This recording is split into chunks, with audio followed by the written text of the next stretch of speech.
Hindi raw magsosorry si Quezon City Congressman Bong Sutay sa mga binitawan niyang salitang desire at imagination patungkol kay Ann Curtis. Dapat pa nga raw ituring na compliment ng aktres ang kanyang mga pahayag. Nasa frontline na balitang yan, Marian Enriquez. O kailangan pa maging proud si Ann Curtis sa mga sinasabi mo. 'Di ba? At hindi daw siya magsusuri.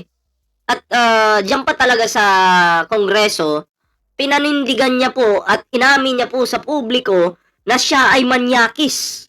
'Di ba? DDS. Ito po yung kongresista na DDS. Pinanindigan niya po na ganyan siya mag-isip sa isang magandang babae. 'Di ba? At saka pangit pakinggan, nasa kongreso pa naman kayo, at may mga kabataang nanunood, kabastusan yan sa buong bansa. Ano na lang yung magiging tingin ng ibang bansa sa Pilipinas? Ay puta, may mga manyakis pala dyan. Lahat po ng tao may kalibugan. Okay? Real talk po yan ha. Lahat po ng tao, meron pong kalibugan yan. Oh, pero, kailangan mo pa bang sabihin dyan sa camera? Eh yung kalibugan mo kung in-apply mo na lang sa misis mo.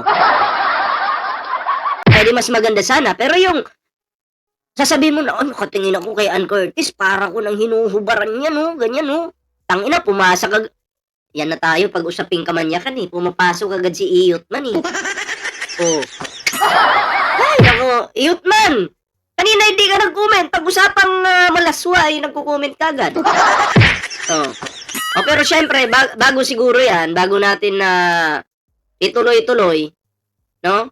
Bago natin ituloy-tuloy, kaya gumawa ako ng content na ganito kanina. Gumawa pa ako ng content na ganito kasi ito, saan ba yan?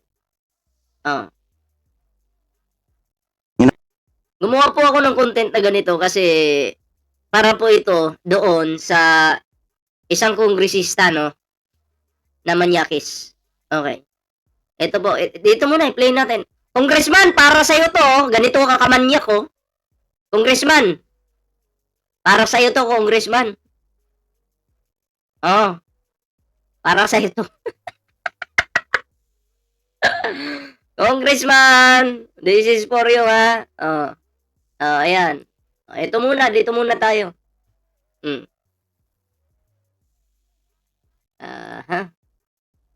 Na may DDS dito. May DDS dito, pre. Hoy, ano yan? Uy, wala. DDS ka, ikaw yung tumitira ng puno ng saging dito, ah. Di ah. Grabe tong taong ito, ah. Ay kuya, wag. Kaya. Uy, papabarangay kita. Ikaw na DDS ka, ah. Itong DDS na to, papabarangay talaga kita. Wag kuya, wag. Tamo, tatakas na, oh. Tingnan mo. Tapos, ikaw pala yung tumitira ng puno ng saging dito. Pabarangay kita.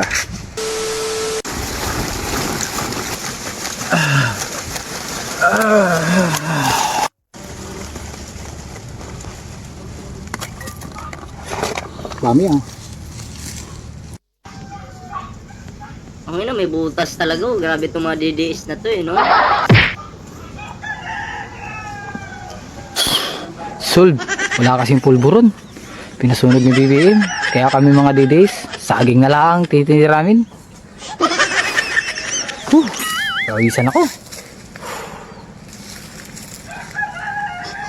Ay!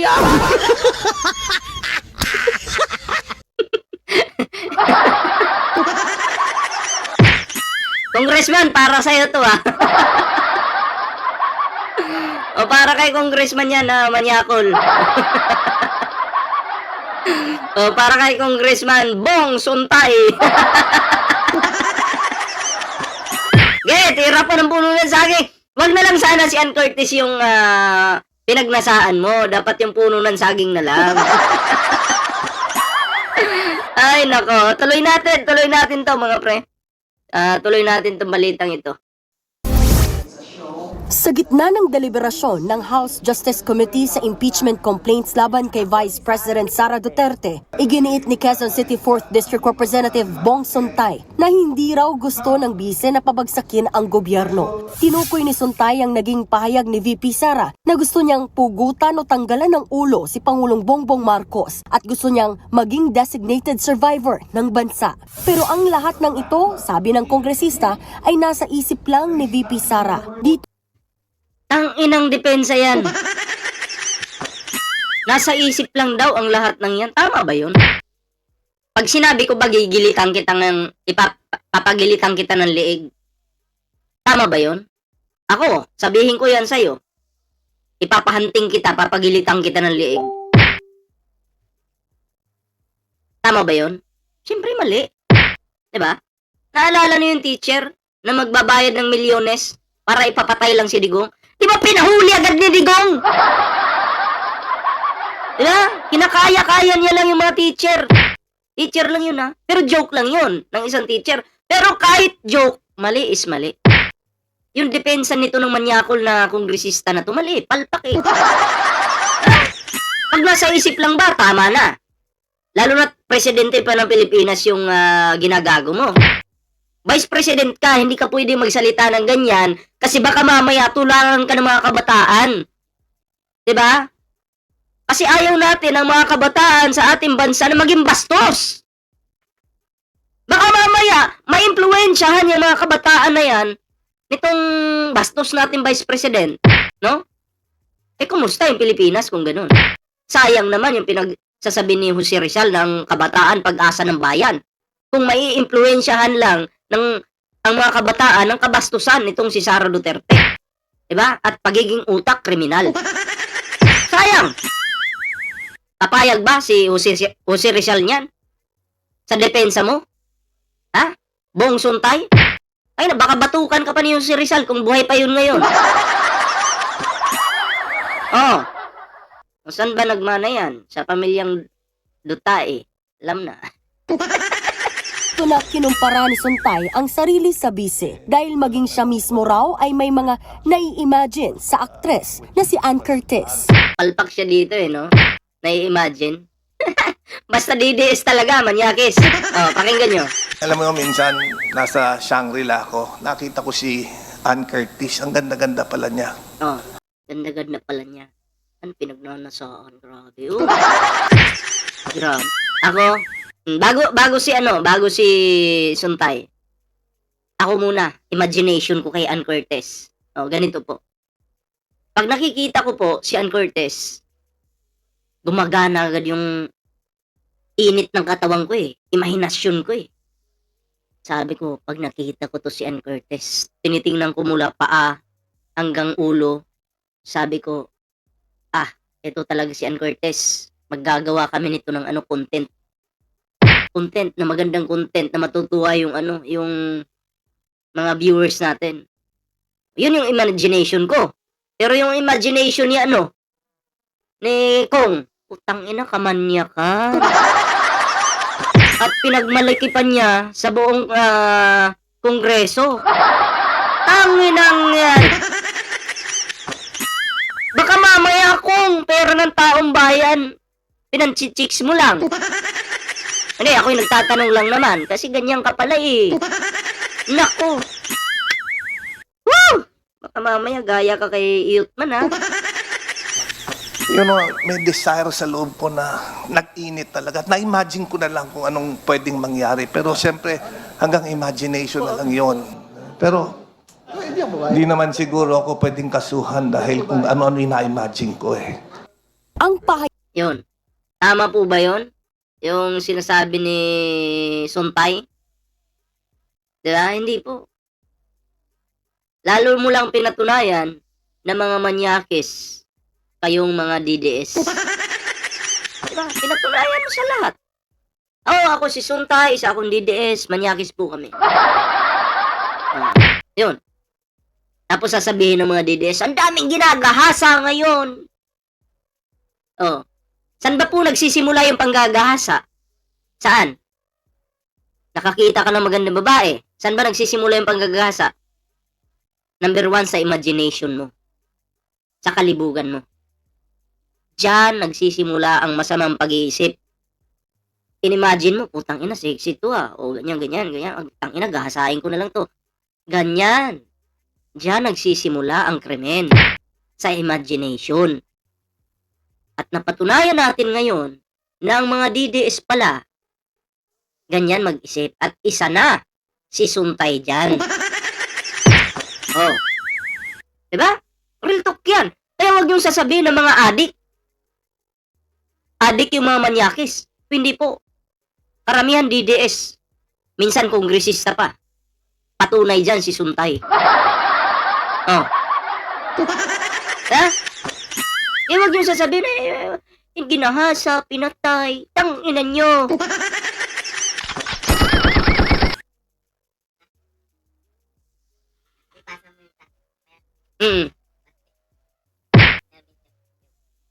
Yung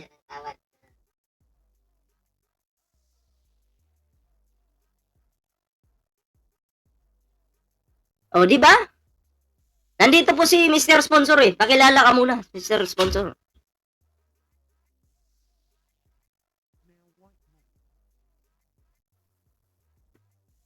Oh, magandang gabi.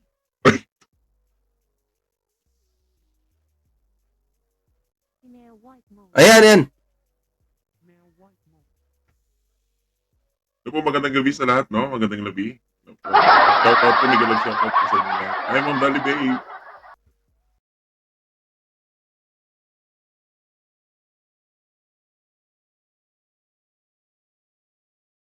Po, good evening sa lahat, no? Miguel Labs, no? Sa lahat po nakasubaybay ka ballpoint man mo, maraming salamat po, no?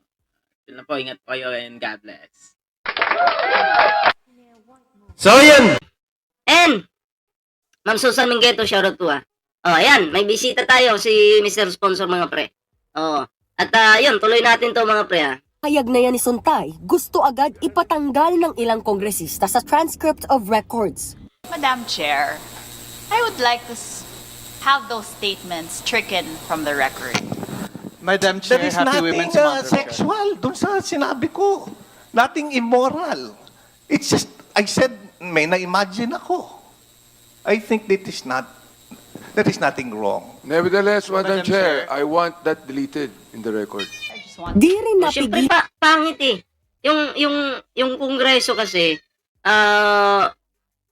magiging papangit po yung imahe. Ano ba to? May mga manyakis pala dyan. Di ba? Oh, yung maraming maiilang pag ganyan. Di ba? Sa kongreso na, tangina, ganyan pala yung Congress. May mga miyembro pala silang ubod ng kamanyakan. Di ba? ng ilang babaeng kongresista na bumwelta sa sinabi ni Suntay. With all due respect to my friend, Congressman Bong Suntay, Nawala. it is Wait just the start of the Women's Month. And I don't think that we should be hearing such comments from our dear colleagues. We are not censuring anything, but we are reminding them that, in fact, we should support women by not saying these statements. And things like this do not empower women. If the manifestation of the justice member offends the sensitivity of the justice member, Siyempre, yung mga kababaihan dyan, parang, sila yung tatamaan dyan Uy, ganyan pala yung si Suntay. Nakatingin sa akin, tapos parang hinuhubaran na ako. Ha? Pangit po. then it means that we are crossing the boundaries already. Madam Chair. After all, we rule here by the judgment Ay, thank you, Pulong Iyot man sa pag-follow kay Mr. Sponsor. of the justice members. Sa panayam ng programang Storycon ng One News, iginiit ni Suntay na analogy lang ang kanyang mga pahayag sa deliberasyon. Wala raw anumang sexual sa mga sinabi niya. Ang sinabi ko was, nagkaroon ng desire at imagination, but that's it. Kung meron man, nag-init yung katawan ko, well, ano yun? You know, it depends on what context. So, hindi lang nag-iinit yung katawan mo. Sa Bisaya pa, nagpautog ka. Yung, ano mo ba? Gumaganyan ba? di ba? So, pangit yun. Manyakis ka. You take it on. If you have a dirty mind, maaari. But it's in your mind, di ba? What we're taking into context is the question, is something that you are imagining punishable? Sabi pa ng kongresista, Dinedefend pa talaga yung sarili, no? Kahit alam na naman ng publiko na malaswa talaga yung pangit talaga. dapat mas Sana magkaroon din ng batas na ganyan kasi feeling ko wala pa tayong batas na ganyan. No? Na umamin ka na parang hinuhubaran mo na yung tao. Siyempre walang kaso, wala pa tayong batas na ganyan eh. At sana magkaroon ng batas. No, at least first time ko pong makarinig niyan ha sa Kongreso ng ganyan ha. First time. Kayo, narinig nyo na ba yan? Simula nung pinanganak kayo? Sa Senado, Congress. Wala pa, di ba? Ngayon lang natin narinig yan. At sana gawan po ng batas yan para yung mga tao na ganyan, may ganyang klaseng pagnanasa, pag-iisip, ay masampahan po ng kaso. Oh. tuunan na lang ng pansin ang impeachment proceeding ng bise. Mas malaki yung implication ng impeachment proceeding kesa sa analogy between Ann Curtis and whoever. Yan ang mas importante sa mga... Importante pa rin yung impeachment proceedings at syempre, yung mga statements mo, mas importante din yon. At hindi pwedeng baliwalain yun, tangina. Oh, ano na lang yung iisipin ng mga kabataan, ay pwede pala yung ganun. Halimbawa, nasa classroom ako, tinititigan ko yung kaklase ko o teacher ko. Tapos maya-maya sasabihin ko sa isa kong kaklase, uy, alam mo ba? Yan si Ana, oh. Habang tinititigan ko, parang hinuhubaran ko na yan. Diba? O ikaw na magulang, anong mararamdaman mo? Babae yung anak mo, sinasabi yan ng kaklase niya. Binabastos. Okay lang ba? Hindi po, lalo na yung kamanyakan na yan, yung ganyang klaseng kamanyakan, hindi po dapat baliwalain ng ating gobyerno. Oo, dapat po talaga itong tutukan. At sana magkaroon ng batas sa mga ganyang klaseng kamanyakan. Diba? Kahit wala kang ginagawa na physical sa taong yan, as long as nasabi mo na yan sa publiko, no? Eh sana may kaso ka pa rin. Kaso wala tayong batas na ganyan eh. Oh, di ba? Nang matanong naman kung dapat ba siyang mag-sorry kay Ann Curtis, may pahabol na banat pa si Sontay. Sabi ko, ang ganda-ganda niya. And I think she should take it as a compliment that I feel and I believe that she's very beautiful. Hindi lang kasi ang ganda-ganda eh, yung sinabi mo dun eh. Di ba? Oh. Ay, sorry, natanggalan ko ng moderator. Wait lang, jakitan ko po. Ayan. Oh, hindi lang kasi yung ang ganda-ganda yung nasabi mo dun. May isali mo naman yung kamanyakan mo. Hindi ka ba magsusuri doon na ganyan? Wala. Dapat pa ba maging proud si Ann Curtis sa mga sinabi mo? Kung halimbawa lang siguro ako yung pamilya ni Ann Curtis, ako yung nanay, ako yung tatay, or kapatid. Ang ina, mumurahin talaga kita eh. Or di kaya makakarinig ka sa akin ng masasakit talagang salita. Diba? Wala pa naman yatang reaction si Ann Curtis dyan. At sana, no? Mag-react si Ann Curtis dyan para malaman natin, no? Kung ano ba yung saloobin niya. Ay, dun sa aspect na yun, pero dun sa nagiinit yung katawan. Well, mainit dito sa Pilipinas. Diba? Ginagago ka na lang ng taong to. Ginagago. Mainit dito sa Pilipinas. Iba kasi, sa sinabi mo na nagiinit yung katawan mo, sexy. May connection yun. Iba kasi yung init ng Pilipinas sa nagiinit yung katawan mo dahil sa taong yan. Dahil hinuhubaran mo na. Iba yung init sa Pilipinas. Na naiinitan yung katawan mo, iba yun. Iba rin yung nagiinit yung katawan mo dahil nakita mo yung babaeng yun na maganda. At hinuhubaran mo sa isipan mo. Gets mo yun? Bobong kongresista to. Naman, you do know that's not what you meant, and anybody can tell you that. No, but you're attributing something that you know, that I may not Shoutout to kay Alonly TV. meant. Diba? So what did you mean when you said nagiinit ang You're coming iyong... into a conclusion. Nagbabalita mula sa frontline, Marian Enrique. Kompleto Ricardo sa Senado, may mga bobo tayong senador plus sa Congress, may mga manyak na tayong kongresista. Pagsamahin sila, Boy Silly. So, kayo mga pre, ano reaction nyo dito? Yung depensa ba niya, pabor ba kayo or pantang na lang yung depensa? Comment nyo po mga pre, no? O, bago po tayo mag-move sa next topic natin, comment nyo po. At yun na nga mga pre, may TikTok po tayo dyan, may Facebook po tayo, kalimbangin nyo na lang po yan mga pre.